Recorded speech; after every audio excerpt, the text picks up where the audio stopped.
There are legends built under the flashing lights of the media, on dazzling red carpets and at lavish parties. But in the glamorous world of fashion, the most powerful king is a ghost. For decades, the world wore his clothes and walked past his stores every day, yet no one knew his face. His name is Amancio Ortega, the father of the Zara brand and the mighty Inditex empire. His life did not begin with silky sketches in Paris or Milan, but with a deeply engraved pain in a poor town in northern Spain.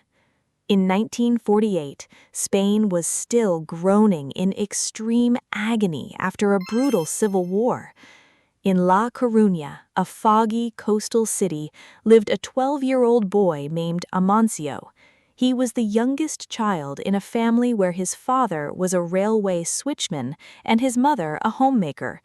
Their family relied on a meager salary, always struggling to make ends meet. One late afternoon, Amancio went with his mother to the local grocery store to buy food. The store was crowded.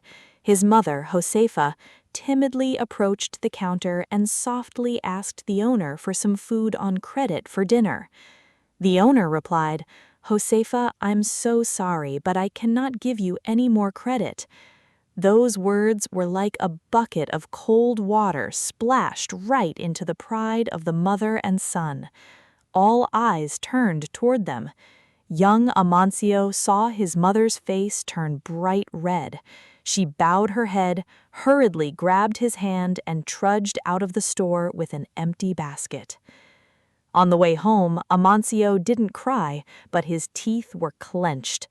At that very moment, he promised himself, "Never, never again will anyone have the right to humiliate my mother." That vow completely changed the trajectory of the boy's life. At the age of 14, Amancio Ortega decided to drop out of school. He knew that school could not solve their hunger right now. He needed to make money. Amancio's first job was an errand boy for Gala, an high-end men's shirt maker in La Coruña. Every day he swept, carried boxes, packaged goods, and delivered crisply ironed shirts to the upper class. But Amancio didn't just work with his hands, he worked with the sharp eyes of a natural-born business genius.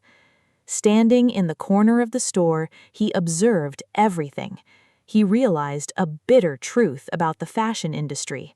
Clothes were produced in shabby sweatshops for dirt cheap, then passed through countless distributors and agents, only to have their prices driven high by the time they reached the consumer.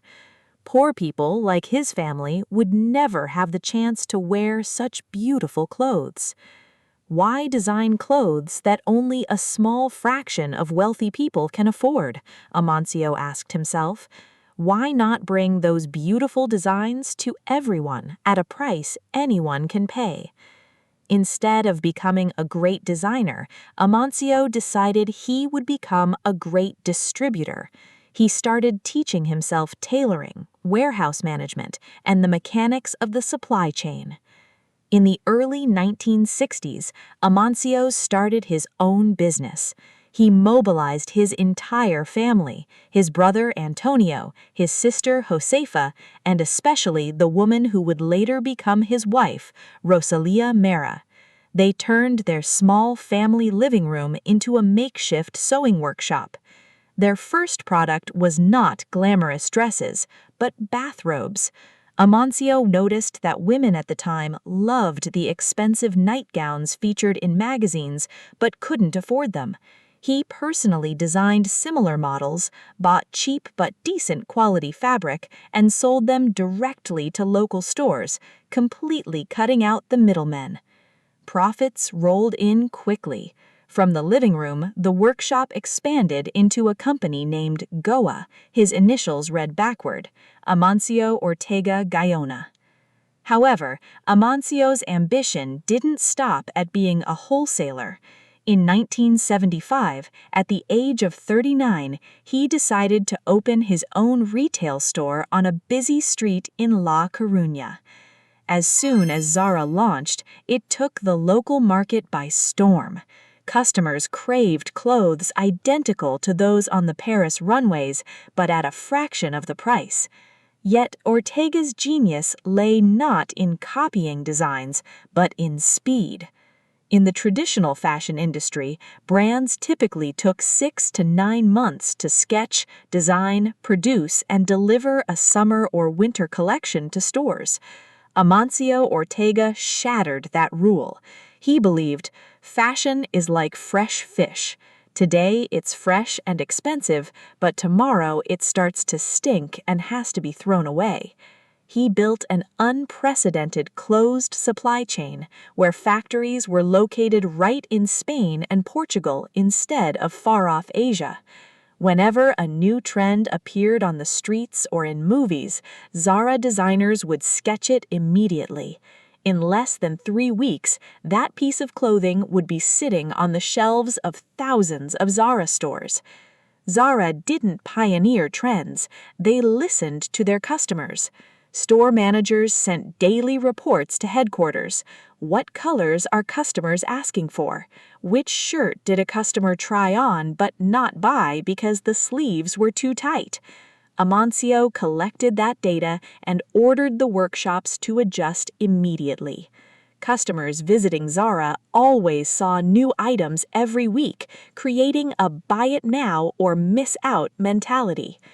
In 1985, he founded the Inditex group to manage Zara and later a series of other brands like Massimo Dutti, Pull&Bear, Bershka, Stradivarius. The empire of the poor boy of Galicia officially extended its tentacles globally. Zara's expansion was so fast and powerful that it turned Amancio Ortega into one of the richest people on the planet, at times even surpassing Bill Gates to take the #1 spot in the world.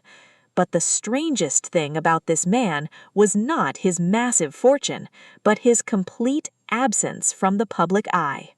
Up until 1999, no one in the world knew what the owner of Zara looked like. There was only a single black and white photograph of him in circulation. He never gave interviews, never appeared at fashion shows, never accepted awards, and never attended parties. He suffered from a fear of the spotlight.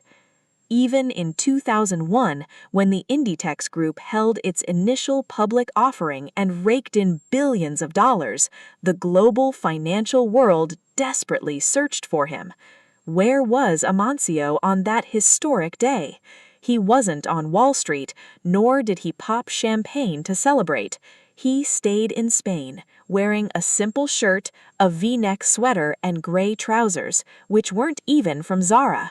He stood watching the IPO news on a small TV screen, then quietly went down to the company cafeteria and sat eating lunch with the factory workers just like any other day. He once told a close friend, "I just want to walk down the street, and the only reason I'd have to stop is if someone asks for directions, not because they recognize who I am." He never had a private office. Even as a billionaire worth tens of billions of dollars, he still worked at a desk blended amongst dozens of young designers and employees. He preferred holding stacks of fabric and discussing stitches and seams over sitting and reading lengthy financial reports. Today, even in his 80s and having handed over the chairmanship of the Inditex group to his daughter Marta Ortega, Amancio still occasionally visits the company. He still lives in La Coruña, where it all began. He still occasionally goes for coffee at a familiar cafe, paying with loose coins. Amancio Ortega's life is not a fairy tale with a fairy godmother waving a magic wand. It is a testament to the truth. You do not need a perfect starting point to change the world. Starting from indignation at poverty, with sharp, observant eyes and relentless determination, the boy who once shed tears in a grocery store years ago has clothed the entire world in a new look. The life of Amancio Ortega closes its pages with a simple yet weighty message. The most brilliant success is sometimes built from the quietest footsteps. In this noisy world, just keep working hard, stay humble, love your family, and let the value you create speak for itself.